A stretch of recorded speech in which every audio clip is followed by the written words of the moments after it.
Here with Mr. Biramat, now into details. The High Court has directed to form commission within 1 month to provide assistance to rape victim. The High Court bench of Justice A.K.M. Kamrul Kader and Justice Nazmul Hasan passed the order on Sunday.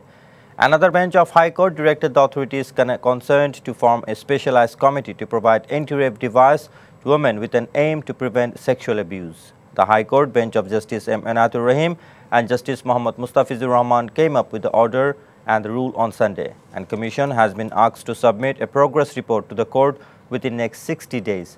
A rule has also been issued as to why the authority should not be directed to adopt adequate security measures in order to protect women from being the victim of sexual abuse. The writ petition was filed with the High Court seeking a directive on providing anti-rape device to women in order to prevent sexual abuse. Candidates of Dhaka City Corporation elections are passing busy time in electoral campaign. Aspirants also made several pledges to the voters. Awami League-backed Dhaka North City mayoral candidate Atikul Islam has vowed to build developed Dhaka City. He said this while conducting campaign at the city's Kollanpur area. On the other hand, BNP aspirant Tabita Wal has alleged Election Commission is trying to make polls controversial. The BNP man said this while campaigning at Mirpur. Besides, Dhaka South City Awami League candidate Taposh has rejected the allegation of BNP.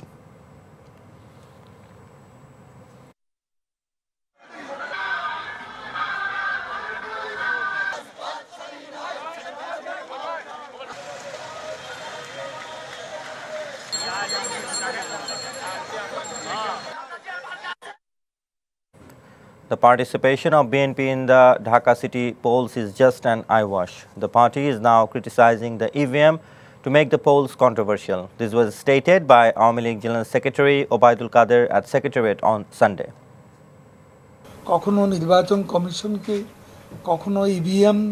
They have been raising question over the role of government, sometimes on Election Commission and EVM. These are actually the target to make the election controversial, and they are doing so.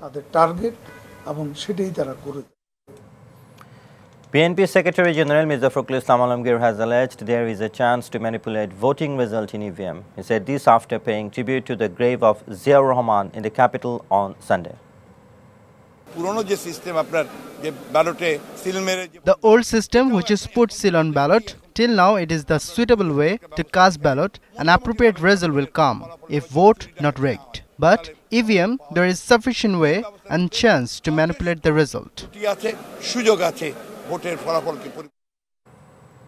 Prime Minister Sheikh Hasina said she did not understand the purpose of the Citizenship Amendment Act CAA passed in India that aims to offer citizenship to non-Muslim minorities that have faced persecution in Bangladesh and other neighboring countries. She told Gulf News during an interview in the UAE capital of Abu Dhabi. The Bangladesh Premier also said that there has been no recorded reserve migration from India. Sheikh Hasina said Bangladesh has always maintained that the CAA and NRC are internal matters of India. The government of India, on their part, has also repeatedly maintained that the NRC is an internal exercise of India, and Prime Minister Modi has in person assured me of the same during my visit to New Delhi in October 2019, she added. But she highlighted concerns with Myanmar, from where 1.2 million Rohingya have arrived and are living now in camps in Bangladesh's southeastern area of Cox's Bazar. Distribution of the e-passport will start from January 22 as the authorities have completed preparation and formalities in this regard. Prime Minister Sheikh Hasina will formally launch the e-passport distribution. Home Minister Asaduzzaman Khan Kamal said this at a press briefing on Sunday noon. He said initially the DIP will distribute e-passport from Agargaon, Jatrabari and Uttara passport offices, and later delivery of the e-passport will be started in phases. A renowned German company has been working on e-passport and e-gate in the country, he said, adding that efforts are underway to make immigration process flawless with introduction of the e-passport.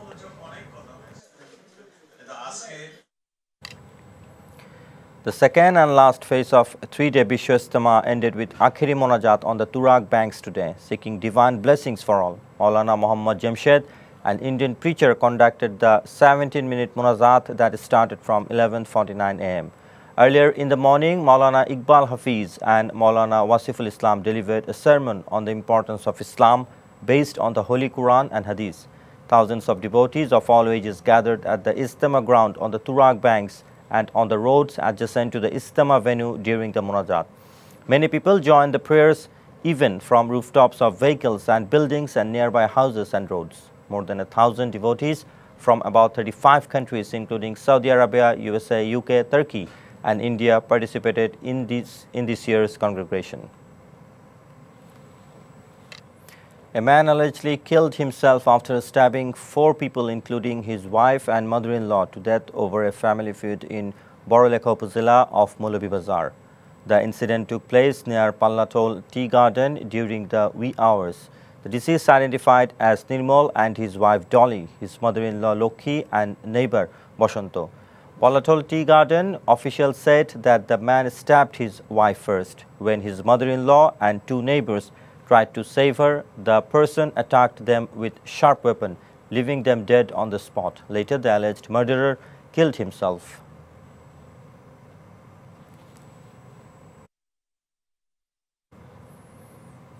A Rohingya man has been killed in an alleged shootout with Border Guards Bangladesh or BGB in Cox's Bazar. The incident took place in the Judimari neighborhood in Hila Union in early hours of Sunday. The deceased man has been identified as Muhammad Ayas, a resident of Kutupalong refugee camp in Ukhia. BGB officials believe Ayas was a drug trafficker. A BGB team conducted an operation at Jadumura border point of Naf River after receiving information about a huge consignment of Yaba tablets being smuggled by the traffickers.